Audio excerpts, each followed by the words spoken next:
Deep in the jungle of Laos, in a country where the United States was not officially fighting at all, a small team of soldiers has gone completely still. There are only a handful of them, dropped far behind enemy lines, surrounded by a whole system that has been built for one purpose: to find them and kill them. Somewhere close, maybe a few hundred meters away, maybe less, a dedicated team of North Vietnamese trackers is moving through the same jungle, reading the ground for any sign that these men passed. A bent stem that has not yet sprung back, a boot print pressed into soft soil, a single broken spider web. And the man these elite American soldiers are trusting to keep them invisible, the man reading the jungle better than any of them, the one deciding which way they move and when they freeze, is not American at all. He is Australian. The most secret unit of the entire Vietnam War had a secret hidden inside its own secret. The men it most wanted at its side were men it was not allowed to recruit, because they belonged to another nation's army entirely. So it did the only thing it could do: it borrowed them.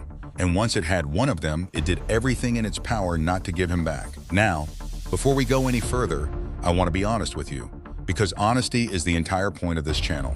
You may have come across a version of this story somewhere online, a version built around a single named scout, with a dramatic code name and a ghostly, almost supernatural transfer between units. I have gone looking for that man carefully in the records that should contain him.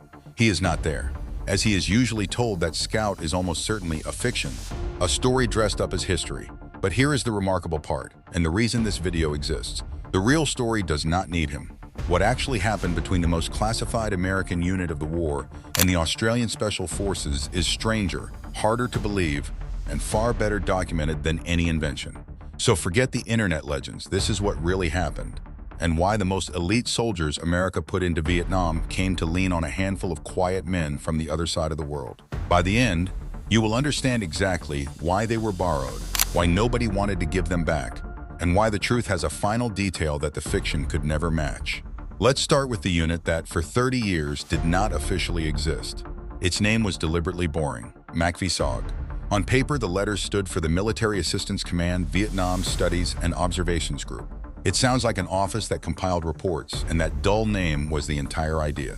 Because behind it sat the most classified Joint Special Operations Unit of the war, formed in January of 1964 and operating until it was finally dissolved in 1972. Its real work had nothing to do with studies or observations. It ran strategic reconnaissance, covert action, and psychological warfare in the places the United States was officially nowhere near. Its small teams crossed the borders into Laos and Cambodia and ran missions into North Vietnam itself, slipping into countries where, as far as the public and the world's governments were concerned, no American soldier had any business being. That is what makes this unit so unusual, even now. Almost everything about it was compartmentalized at the highest level of secrecy the American military had. The men who served in it could not talk about what they did. Many of them signed agreements binding them to silence for 20 years. Their families did not know, their friends did not know. Some of the operations were so sensitive that even within the wider military, only a tiny circle understood what these men were actually doing out there. It was not until the 1990s, decades after the war ended, that the story began to be declassified and the survivors were finally allowed to speak. Think about what that means for a moment. Men fought some of the most dangerous missions of the entire war, watched friends die in places their country denied being in, and then came home and said nothing about it for the rest of their working lives. That silence is part of why so few people have ever heard of them, and it is also why almost nothing they did was ever filmed. We will come back to that, because that absence of footage is not a gap in this story. It is the story. And what these men were sent to do out there was extraordinary by any measure. SOG teams were handed the missions no one else could be given. They watched the vast network of roads and trails the enemy used to move troops and weapons south, the hidden supply line that kept the entire war alive, and they reported what they found so it could be hunted and struck. They tapped enemy communications.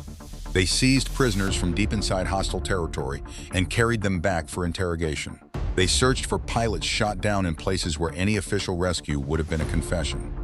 They planted sensors along the trails, assessed the damage left by bombing raids, and ran deception operations meant to make the enemy distrust his own side.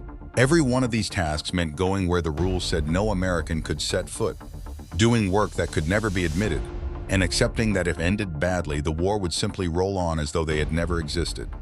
It was, in the truest sense, a war hidden inside the war, fought by men who had volunteered for it knowing that recognition would never come, and that even their deaths might have to be disguised.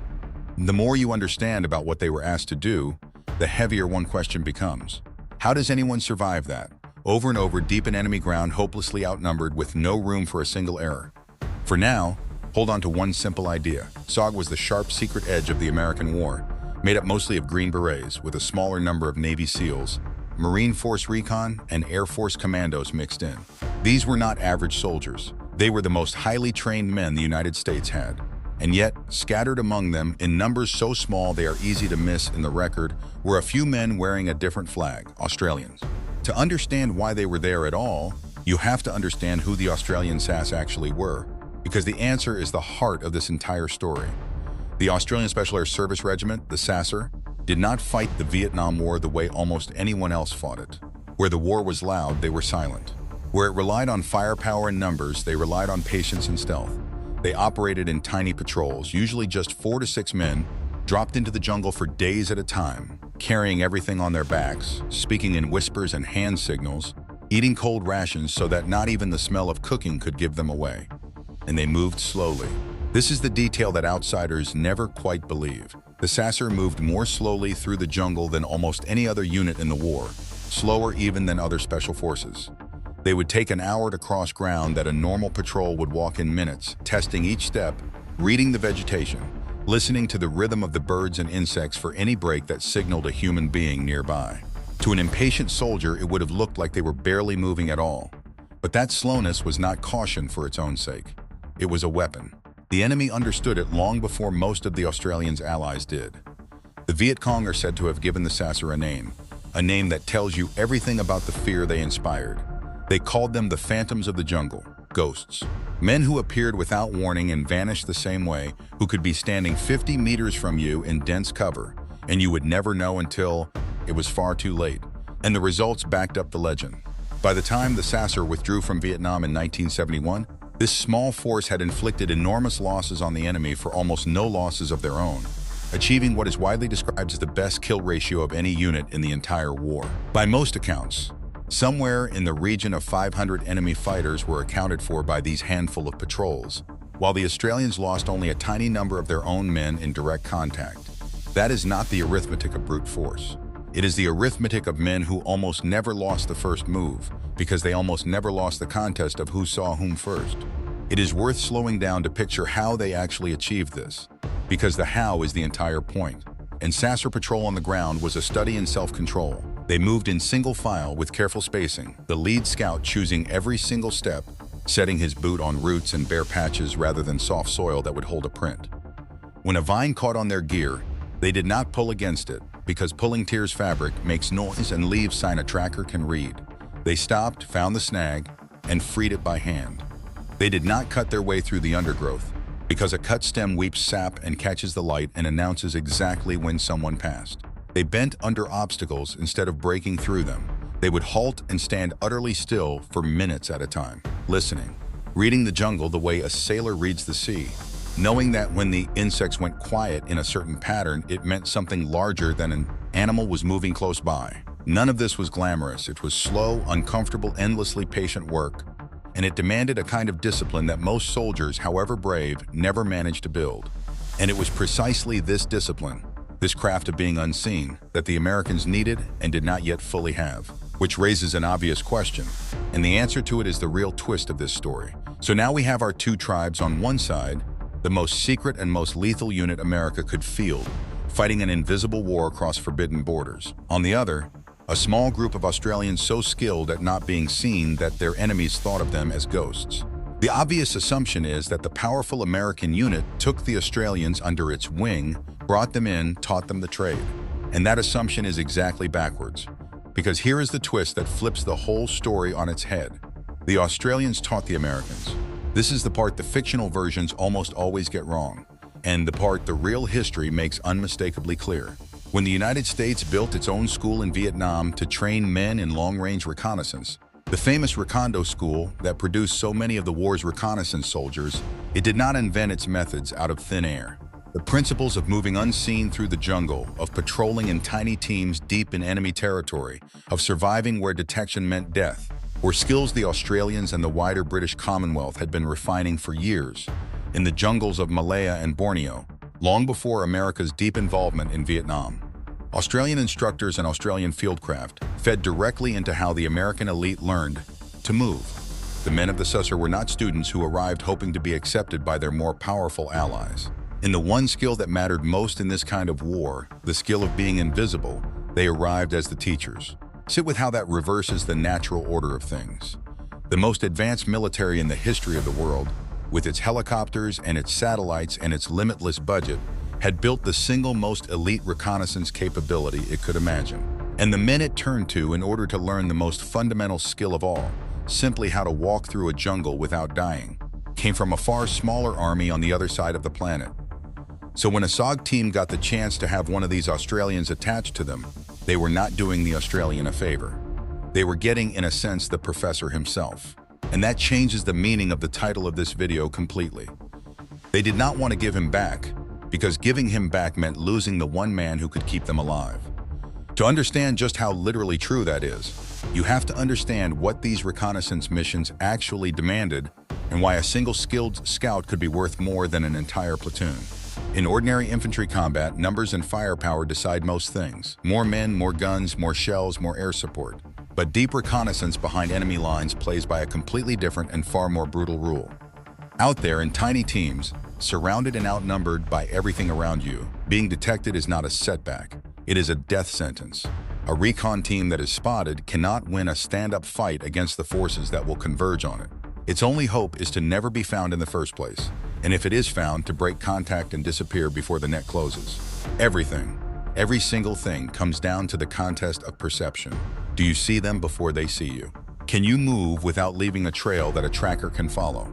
Can you read the ground well enough to know that an ambush is waiting before you walk into it? This is where one-man skill stops being a nice advantage and becomes the difference between living and dying. A scout who can move a six-man team across miles of jungle without leaving a sign that a hunter could read is, in the cold mathematics of that environment, worth more than any weapon the team carries. A scout who can feel the wrongness in a patch of jungle, who can tell that the birds have gone quiet in a way that means people and not predators, who can spot the faint disturbance that says the enemy passed this way an hour ago, that man is the reason the others get to go home. There is no sentiment in this. It is pure survival logic. And the enemy understood this calculation just as clearly as SOG did, which is why they responded to it in the most chilling way possible. The North Vietnamese knew these tiny reconnaissance teams were crossing into their sanctuaries, and they knew how dangerous they were. So they created specialized units whose entire job was to hunt them. Dedicated tracker teams, skilled jungle fighters trained to find the recon teams, to read their trails, to follow them patiently through the bush and then trap them and destroy them. These were not ordinary soldiers either. They were jungle fighters chosen for the same instincts the recon teams relied on. Men who could read a disturbed leaf or a faint impression in the soil and turn it into a death sentence. The hunters and the hunted were, in a sense, mirror images of each other, and the contest between them was decided not by who was braver, but by who was better at the oldest skill in warfare, moving through wild country without being seen. Picture the situation that creates. You have a handful of men deep in a country their nation denies being in, and somewhere out there is a force of professional hunters whose only purpose is to find them specifically. The recon teams were not just avoiding the general enemy. They were being stalked by experts. In that world, the value of a man who could out-track the trackers, who could feel the hunt closing and slip the team out of the trap before it sprung, is almost impossible to overstate. That is why once SOG had an Australian who could do that, the idea of returning him to his own unit was almost unthinkable. He was not a luxury.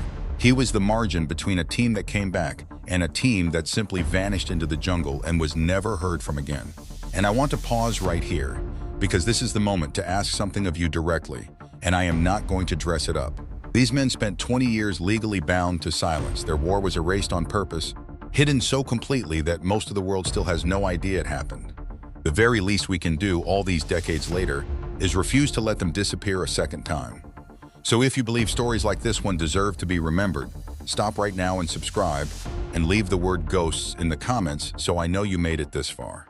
It costs you nothing, and it tells the algorithm to carry this history to someone else who never knew it existed. That is the only way the forgotten stay found. Now let me show you what one of these missions actually looked like. because the danger was even greater than I have let on so far. A real SOG reconnaissance mission did not begin with a dramatic speech or a roar of engines. It began with isolation. In the days before a team went out, its members were often separated from everyone else, sealed away to protect the secret of where they were going and when. Then they were loaded onto helicopters and flown out toward the border, and across it into the forbidden ground. The teams themselves were tiny, often just 2 or 3 Americans alongside a small number of indigenous fighters, sometimes a team of only a dozen men or fewer. And the forces they were dropped among were not patrols of equal size. They were dropped into areas thick with enemy troops, into the supply networks and base areas that fed the entire war, places where a single team might be operating with thousands of enemy soldiers within reach. The odds in those moments were almost beyond comprehension. A handful of men against the weight of an entire logistical army, with no front line to fall back to, no friendly territory for miles, and only the jungle itself and their own skills standing between them. Annihilation. There was a ritual to it that made the danger feel even heavier. Before a team stepped off, its men were often pulled away from the rest of the camp and kept apart, partly to protect the secret of where they were going, and partly because there was little left to say. They checked their weapons and their gear in near silence, taping down anything that might rattle, stripping away anything that might catch the light or snag on a branch. They committed their routes to memory, along with the emergency plans, the rally points to run for if the team was scattered, the signals that meant come and get us now. And then they boarded the helicopters and flew out toward a border that, on every official map, they were forbidden to cross. Every man understood that if it went wrong out there, there would be no public reckoning over it, because publicly it had never happened. They were stepping into a war that did not exist, and if they died in it, they would die in a place their own country could never admit they had ever been. The insertions were dangerous. The time on the ground was worse. Every hour was spent listening, watching, moving with that agonizing slowness, knowing that the smallest mistake, a careless footstep, a glint of light off equipment, a scent carried on the wind could bring the hunters down on them. And the extractions, when a team had been compromised and needed to get out fast, were the most dangerous of all, pulling men out of a closing trap under fire, sometimes lifting them straight up through the jungle canopy on ropes because there was nowhere to land. This was the world the Australians stepped into. Not the loud, visible war of the films, but a silent, patient, terrifying contest fought in the green dark, where the prize for winning was simply that you got to do it again, and the price for losing was that you were never found. Against that backdrop, the value of the quiet Australian who could read the jungle like a language is not a sentimental detail. It is the most practical thing in the world. He was, very literally, the reason the team had a future. That bond, forged in the most extreme circumstances imaginable and then buried under decades of enforced silence, did not simply evaporate when the war ended. It is one of the few things from that secret world that survived into the open. The relationship between the Australian Special Forces and the American Special Operations community remained close long after Vietnam, a quiet professional brotherhood between two groups who had learned, in the worst possible classroom, exactly what the other was made of. In the decades that followed, Australian and American Special Forces would train together, plan together, and in later wars stand alongside one another again. And a part of that closeness traces straight back to the jungles of Vietnam and Laos, to the men who first proved to each other what they could do. They had trusted each other with their lives, in places their own countries pretended did not exist, and that kind of trust does not fade. It is in many ways the real legacy of the borrowed scouts. Not a single dramatic anecdote, but a lasting respect between two tribes of soldiers who recognized in each other the same rare thing. And there is one final detail, a true one, that says more about the cost of this hidden war than any invented legend ever could. Not every Australian who went into that jungle came home. One of them was lost during a helicopter extraction in 1969, falling away into the dense jungle below as his team was being lifted out. In the chaos and the canopy and the impossible terrain, he could not be recovered. For his family and for the men who served with him, there was only the unbearable blank of a man who had simply vanished into the green. And then, nearly 40 years later, in 2008, after a long and determined effort to bring Australia's missing home, his remains were finally found and recovered from that same jungle. 4 decades. A man lost in a war his nation barely talked about, in operations that were secret for 20 years, finally brought back to rest after almost 40. That is the truth this story carries underneath all the talk of skill and secrecy. Real men went into that darkness. Some of them stayed there for the better part of a lifetime before they came home. No fiction can compete with that, and none should try. So this is what it all comes down to. Two tribes of ghosts fighting in the same secret war. The Americans of SOG, the most classified and most lethal unit their country could build, slipping across borders into a war the world was told did not exist. And the Australians of the SASR, the phantoms of the jungle, so skilled at vanishing that their enemies feared them as something not quite human, and so skilled at their craft that the American elite came to them to learn. When those two worlds touched, the most powerful military on Earth found itself doing something its pride should never have allowed. It admitted that, in the thing that mattered most, the quiet men from the smaller army were better. It borrowed them, it leaned on them, and it did not want to let them go. Not out of friendship, though friendship came, out of the simplest reason there is. Because in a war fought in the dark, the man who could see in it was worth more than anything else they had. The Australians who fought this hidden war were ghosts by design, men who spent their careers making sure they were never seen. But these same Australians had another side, and another kind of battle, one fought not in silence and shadow but out in the open, in broad daylight, against odds so impossible they should never have survived it. It is the most famous thing Australian soldiers ever did in Vietnam, and it is the exact opposite of everything you just watched. That is the story we are telling next. So if these silent men earned your respect in the dark, wait until you see what they did when they had no choice but to stand and fight in the light.